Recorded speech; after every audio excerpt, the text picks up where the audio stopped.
Bonjour à tous, je suis Didier Mazier, je vous souhaite la bienvenue sur cette chaîne, je vous remercie de votre fidélité. Si vous êtes nouveau, eh bien abonnez-vous.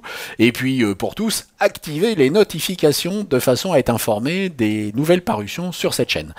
Alors nous avons un Photoshop 2020 qui se pointe à l'horizon puisque nous sommes début novembre 2020. Si vous regardez cette vidéo dans 3 ans, eh bien ces informations seront obsolètes.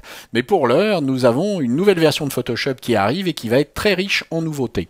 Il y aura donc la parution d'un cours complet sur LinkedIn Learning de manière à ce que vous puissiez comprendre comment fonctionnent très rapidement toutes ces nouveautés et ce qu'elles peuvent vous apporter. Mais nous allons cette semaine travailler sur quelque chose qui n'est pas nouveau, qui est ancien et qui résulte d'un problème que l'on a souvent. Vous devez intégrer un logo sur une image et puis ce logo vous a été fourni dans un format qui amène avec lui un fond blanc épouvantable. Ce n'est pas un Illustrator, ce n'est pas un SVG, ce n'est pas un PNG transparent, c'est un GIF ou je ne sais quel format. Alors vous n'avez pas forcément envie d'effectuer un travail de détourage et lorsque vous êtes en train de faire une maquette, il vous faut des résultats très rapides. Nous allons voir avec une méthode très simple comment nous en sortir et vous allez voir que cela va vous ouvrir des possibilités intéressantes en termes de créativité et puis surtout de productivité, c'est-à-dire que vous allez pouvoir bosser très vite. Bien entendu, c'est quelque chose qui concerne essentiellement les maquettes.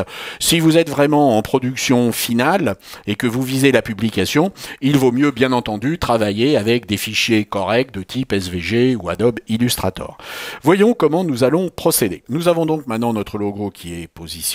Nous allons ici tout simplement faire un double-clic sur ce calque de manière à afficher ici les styles de calque. Et nous allons aller sur la première ligne, les options de fusion. Il ne s'agit pas d'une ligne de titre, il n'y a pas de case à cocher, mais il s'agit bien d'une ligne où on peut régler un certain nombre de paramètres. Les paramètres qui vont nous intéresser sont ceux qui se trouvent en bas. Nous lisons ici comparaison sur gris. Dans la version anglaise, c'est blend if, c'est-à-dire mixer, mélanger, si. Alors si quoi? Si la zone du gris, mais ça pourrait être une autre couleur, se trouve être dans une certaine plage. Nous allons donc nous vouloir mixer cette image de manière à faire sortir le blanc, c'est-à-dire que toute cette partie de l'image blanche, nous ne voulons pas qu'elle apparaisse. Eh bien, il suffit de déplacer ce curseur vers la gauche. L'intérêt, c'est que nous allons voir immédiatement ce que cela donne.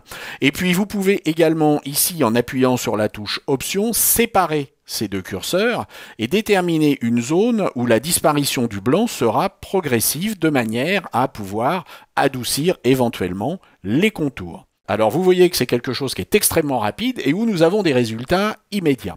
Par contre, attention, notre rectangle blanc que nous ne voyons plus, qui est transparent, est toujours là. Si nous appliquons un contour, vous voyez que le contour est toujours là. Nous allons voir maintenant comment supprimer ce contour. Nous allons tout simplement ici dupliquer ce calque, Command J sur Mac ou Ctrl J sur PC, de manière à garder une sécurité. Et puis, sous ce calque-là, nous allons créer un autre calque. Pour créer un calque qui soit en dessous, nous allons cliquer en bas sur l'icône de création de calque, mais en appuyant sur la touche Commande. Et notre calque va se trouver en dessous. Nous allons sélectionner ces deux calques et avec le menu latéral, nous allons demander à fusionner ces calques. Si vous voyez ce qui se passe maintenant, il n'y a plus ici de carré. Alors comment on va s'en rendre compte? Eh bien en double-cliquant ici et simplement en ajoutant un contour. Et vous voyez que le contour maintenant prend bien en compte uniquement les pixels. La fusion des deux calques a fait en sorte que l'on a supprimé ce blanc qui était devenu transparent. Alors il va falloir maintenant que nous nous intéressions à ajouter sous ce texte du blanc de manière à ce que ce soit bien entendu beaucoup plus lisible. Voyons comment faire. Nous allons tout simplement utiliser le lasso polygonal et nous allons tracer très rapidement une zone qui va couvrir notre texte. Avec cette icône cochée, nous allons ajouter la partie inférieure.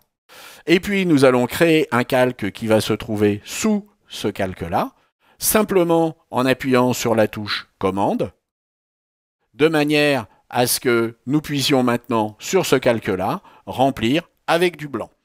Alors, nous allons appuyer sur la touche flèche arrière avec Option ou Alt et on aura du noir, ou avec Commande et on aura du blanc. Nous pouvons revenir sur ce calque, et si cela nous intéresse, ajouter maintenant des effets, par exemple un effet de biseautage estampage. Vous voyez qu'ici j'ai un biseautage estampage avec un biseau interne qui me donne cet effet de bouée qui peut être très intéressant. Alors on peut faire quelque chose de lisse et voilà, on aura un effet qui sera encore plus boué. Et vous voyez que sans avoir absolument effectué aucun détourage, en n'ayant pas travaillé avec un fichier vectoriel de type Adobe Illustrator ou SVG, eh bien on a pu obtenir quelque chose qui, au niveau d'une maquette, est très propre et puis surtout est réalisé très rapidement, donc gain de productivité. Mais ne le dites pas à vos clients. J'espère que cela vous a intéressé. N'oubliez pas de vous tenir au courant pour les nouveautés de Photoshop 2020 dans les semaines qui viennent. Et puis je vous dis à la semaine prochaine. Au revoir.